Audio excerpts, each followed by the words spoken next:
Price the lord. ಇಂದಿನ ವಾಚನದ ಧ್ಯಾನಕ್ಕೆ ತಮಗೆಲ್ಲರಿಗೂ ಸ್ವಾಗತ. ಯೇಸು ಜೆರುಸಲೇಮ್ಗಾಗಿ ಕಣ್ಣೀರಿಟ್ಟರು.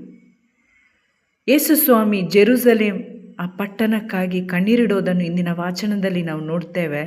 ಅವರು ತಮಗಾಗಿ ಕಣ್ಣೀರಿಡಲ್ಲ, ತಮ್ಮ ಜನರಿಗಾಗಿ ಕಣ್ಣೀರಿಡುತ್ತಾರೆ. ಕಾರಣ ಅವರ ಹೃದಯದಲ್ಲಿ ಆ ಜನರ ಮೇಲೆ ಕನಿಕರವಿತ್ತು. ಒಂದು ರೀತಿಯ ಶೋಕ ದುಃಖ ಅವರಲ್ಲಿತ್ತು. ಕಾರಣ ಆ ಜೆರುಸಲೇಮಿನ ಜನರು ಬಾಹ್ಯವಾಗಿ ತಮ್ಮ ಧರ್ಮವನ್ನು ಆಚರಿಸುತ್ತಿದ್ದರು, ಆದರೆ ಅವರು ಶಾಂತಿಯ ಮಾರ್ಗ ಯೇಸು ಕ್ರಿಸ್ತರಾಗಿದ್ದಾರೆ. ಅವರೇ ದೇವರಿಂದ ಕಳುಹಿಸಲ್ಪಟ್ಟ ಮೆಸ್ಸಿಯ, ಅಭಿಷಿಕ್ತನಾದ ಲೋಕೋದ್ಧಾರಕ ಎಂದು ಅರಿಯದೇ ಹೋದರು. ಯೇಸುವನ್ನು ಅವರು ತಿರಸ್ಕಾರ ಮಾಡಿದರು. ಇಂದು ನೀನು ಶಾಂತಿಯ ಮಾರ್ಗ ಅರಿತುಕೊಂಡಿದ್ದರೆ ಎಷ್ಟೋ ಚೆನ್ನಾಗಿರುತ್ತಿತ್ತು. ಅದು ಈಗ ನಿನ್ನ ಕಣ್ಣಿಗೆ ಮರೆಯಾಗಿದೆ. ಹೌದು ಪ್ರಿಯರೇ, ಆ ಜನರು ದೇವರು ಕಳುಹಿಸಿದ ಶಾಂತಿಯ ಮಾರ್ಗ ಯೇಸು ಕ್ರಿಸ್ತರನ್ನು ಕಾಣದೇ ಹೋದರು. ಅವರಲ್ಲಿ ಆತ್ಮಿಕ ಅಂಧತ್ವ ಇತ್ತು. ದೇವರ ಮಾರ್ಗ ಅವರು ಕಾಣದೇ ಹೋದರು. ತಮ್ಮದೇ ಮಾರ್ಗದಲ್ಲಿ, ಲೋಕ ತೋರಿಸುವ ಮಾರ್ಗದಲ್ಲಿ ಅವರು ನಡೆದರು. ವಿಶಾಲ ಮಾರ್ಗದಲ್ಲಿ ಅವರು ನಡೆದರು. ಯೇಸು ಕ್ರಿಸ್ತರು ಅವರ ಕುರಿತಾಗಿ ಹೇಳಿದ ಪ್ರವಾದನೆ, ಜೆರುಸಲೇಮ್ ಶತ್ರು ಪಾಲಾಗುತ್ತೆ ಮತ್ತು ನಾಶವಾಗುತ್ತೆ, ಅದು ಮುಂದೆ ನೆರವೇರುತ್ತದೆ. ಪ್ರಿಯರೇ, ಯಾರು ಯೇಸು ಕ್ರಿಸ್ತರ ಕುರಿತಾದ ಸತ್ಯ ಸಂದೇಶವನ್ನು ತಿರಸ್ಕಾರ ಮಾಡುತ್ತಾರೋ ಅವರು ತಮ್ಮ ನಾಶನಕ್ಕೆ ತಾವೇ ಕಾರಣರಾಗುತ್ತಾರೆ.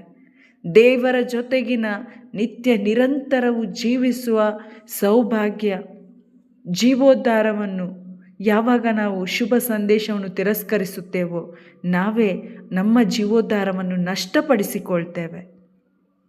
ನಮ್ಮ ಧರ್ಮದ ಆಚರಣೆಗಳು, ನಮ್ಮ ಒಳ್ಳೆಯ ಪುಣ್ಯ ಕಾರ್ಯಗಳು ನಮಗೆ ರಕ್ಷಣೆಯನ್ನು ಕೊಡಲ್ಲ. ಬದಲಾಗಿ ಯೇಸು ಕ್ರಿಸ್ತರಲ್ಲಿಟ್ಟಿರುವ ವಿಶ್ವಾಸ, ಯೇಸು ಕ್ರಿಸ್ತರು ನನ್ನ ಬದಲಾಗಿ ಶಿಲುಬೆಯಲ್ಲಿ ಮಾಡಿದ ರಕ್ಷಣಾ ಕಾರ್ಯ ಇವತ್ತು ನಮಗೆ ಪಾಪ ಕ್ಷಮೆ ಮತ್ತು ಪಾಪ ವಿಮೋಚನೆಯನ್ನು ಕೊಡುತ್ತದೆ ಎಂಬ ವಿಶ್ವಾಸ ನಮಗಿರಬೇಕು. ಮತ್ತು ಕ್ರಿಸ್ತನಲ್ಲಿ ಮಾತ್ರ ನಾವು ನೀತೀಕರಿಸಲ್ಪಡುತ್ತೇವೆ. ಇದು 100% ದೇವರ ಕಾರ್ಯವಾಗಿದೆ. ನಮ್ಮ ಯಾವುದೇ ಕಾರ್ಯದ ಮುಖಾಂತರ, ಎಷ್ಟೇ ಒಳ್ಳೆಯ ಕಾರ್ಯದ ಮುಖಾಂತರ, ಯಾವ ವ್ಯಕ್ತಿಯ ಮುಖಾಂತರ ನಮಗೆ ಈ ಜೀವೋದ್ಧಾರ ದೊರಕುವುದಿಲ್ಲ. ಆದರೆ ಇಂದು ಅನೇಕರು ಜೆರುಸಲೇಮ್ ಪಟ್ಟಣದಲ್ಲಿರುವ ಆ ಜನರಂತೆ ಶಾಂತಿಯ ನೀತಿಯ ಮಾರ್ಗವನ್ನು ಅರಿಯದೆ ತಮ್ಮದೇ ಮಾರ್ಗದಲ್ಲಿ, ಲೋಕ ತೋರಿಸುವ ಮಾರ್ಗದಲ್ಲಿ ನಡೆಯುತ್ತಿದ್ದಾರೆ ಮತ್ತು ಇಂದಿಗೂ ಪವಿತ್ರ ಆತ್ಮರು ಅವರಿಗಾಗಿ ಕಣ್ಣೀರಿಡುತ್ತಾರೆ. ಪ್ರಿಯರೇ, ಇನ್ನೊಂದು ಉದಾಹರಣೆ, ಮೊದಲನೆಯ ವಾಚನದಲ್ಲಿ ನಾವು ನೋಡ್ತೇವೆ. ಆ ಮೆಕ್ಕಬಿಯ ಗ್ರಂಥದಲ್ಲಿರುವ ಮತ್ತಾತಿಯ, ಆತ ಮತ್ತು ಆತನ ಕುಟುಂಬ ನೈಜ ವಿಶ್ವಾಸ ಉಳ್ಳವರಾದರು.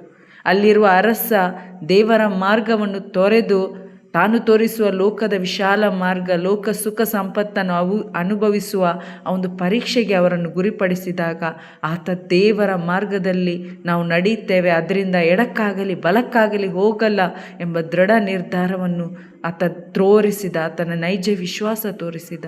ಹೌದು ಪ್ರಿಯರೇ, ಯೇಸು ಬಂದಿರೋದು ನಿತ್ಯ ಜೀವ ಕೊಡಲು. ಆದ್ದರಿಂದ ಶುಭ ಸಂದೇಶದ ಸಹಾಯದಿಂದ ನಮ್ಮಲ್ಲಿರುವ ಆತ್ಮಿಕ ಅಂಧತ್ವ ನೀಗಲ್ಪಡಲಿ ಮತ್ತು ಏಕೈಕ ಶಾಂತಿ ಮಾರ್ಗದಲ್ಲಿ ನಾವೆಲ್ಲರೂ ನಡೆಯುವಂತಾಗಲಿ ಮತ್ತು ಈ ಶಾಂತಿ ಮಾರ್ಗವನ್ನು ಇತರರಿಗೂ ನಾವು ಸಾರೋಣ. ಆಮೇನ್. Praise the lord.